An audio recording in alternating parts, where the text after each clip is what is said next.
At para po sa inaabangang taong-taong festival, tampok namin ngayon ang Sulyog Festival ng Bungabong sa Dito Kayo ang Bida ni Randy Digma. Dito kayo ang bida. Tampok ang mga kwentong punong-puno na masaya at nangyayari sa harap at likod ng camera. Dito kayo ang bida.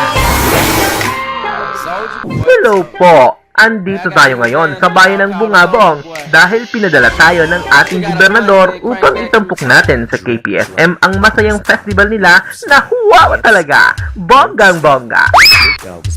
Nagpapakita ito na ang kalang pamayanan ay hindi nakakalimutang magpasalamat sa kalang biyayang nakamtan. Eto po yun, mula sa pinagsamang suli at niyog, nabuo ang sulyog.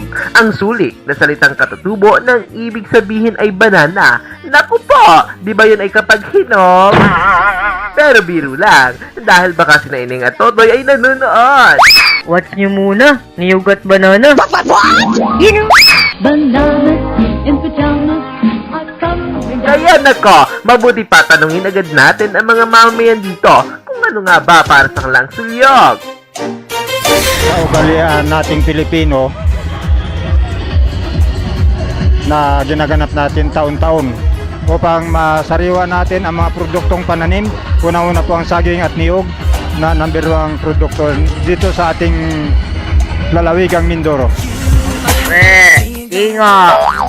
Sulyog Festival po ay tungkol po ito sa pagdiriwang ng bungabong tungkol sa saging at niyog. Tigo!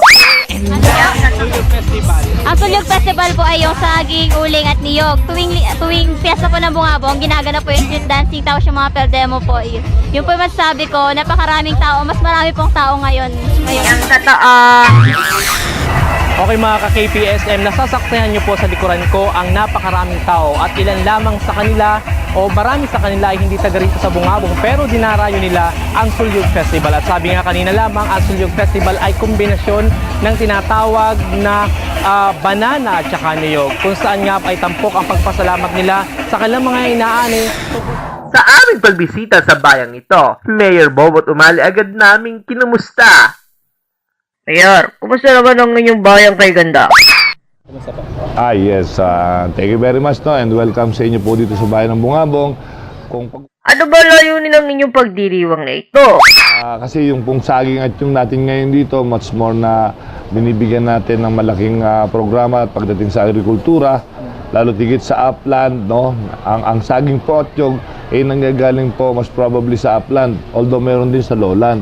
No, meron po tayong mga programa sa ating Department of Agriculture na kumukuha po tayo ng magagandang suwi ng saging para po ito ay magkaroon ng upgrade ang ating variety ng saging dito po sa Bungabong. And also sa nyog, meron din po tayo ngayon mga programa sa nyog dito parang Philippine Coconut Authority. Sige Mayor, ituloy niyo na ang kwento para mas kumpleto ang info. It takes 4 days, 4 nights na po. Nag-umpisa po kami noong March 16 sa isang simpleng opening doon po sa blessing ng ating bagong stage na binigay po sa atin ng minamahal na congressman. No?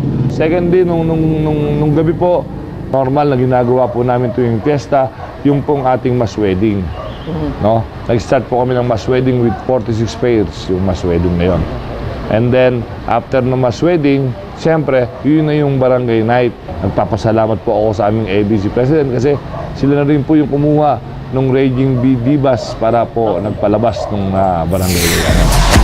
Salamat po, Mayor! Sasaksihan lang namin ang inyong Sulyog Festival.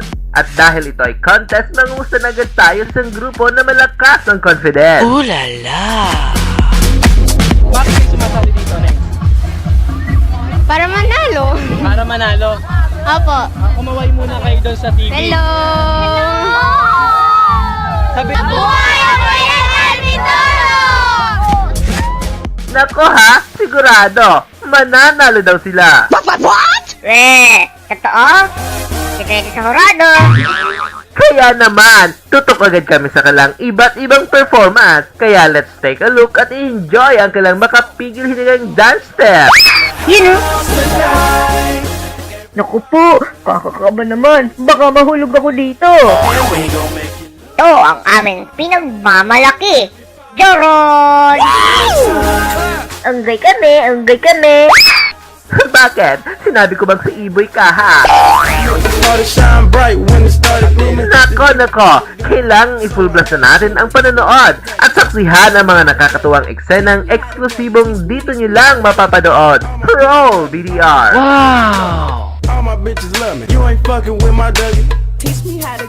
Hoy, tabi kayo. Baka mainis si Kuya Rene. Diyan pa kayo sa unahan ay nagkukuha siya ng video eh. Relax. Ito ang bagong steps ng Teach Me How to Doggy.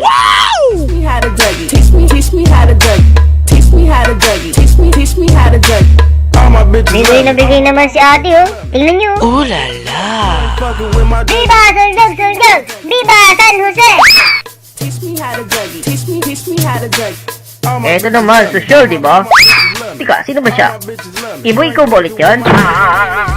Hindi no, siya si E-Girl. Mahaba kasing hair. Heto naman po ang usong dance step ng Super Bass.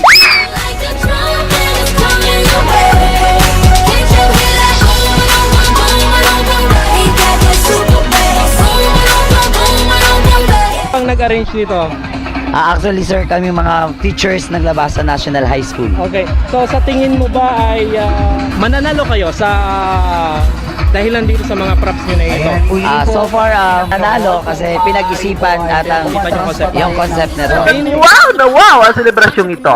Pagpapatunay na kapagsama-sama ang resulta matagumpay na programa. At ang totoo, katulad sa ibang bayan, todo suporta dito ang ating punong ehekutibo. Kaya sa inyo sir, kami ay saludo! Mula dito sa Bungabong, ako si Randy Digma para sa KPSM at dito kayo ang bida.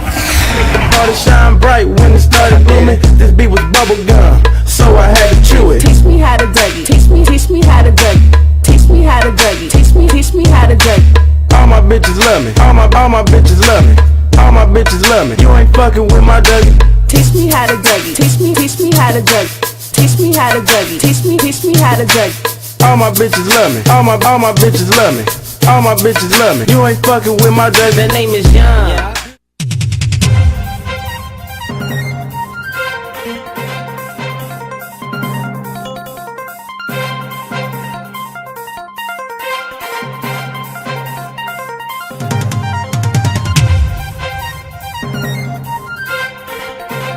At yan po ang kalipunan ng mga balitang tinipon ng Provincial Information Office. Sa mga hindi nakapanood ng aming programa ngayon, i-type lang sa YouTube ang Oriental Mindoro KPSM upang mapanood ang edisyong ito. Para sa iba pang kaalaman, ugaliing mag-log on sa aming Facebook account, ang Oriental Mindoro Kapitolyo para sa mamamayan. Ako po muli si Fe Aquilizan de Leon, dalangin po ng sambayan ng Mindoreño, naway patuloy na bumuhos ang mga biyaya sa ating lalawigan.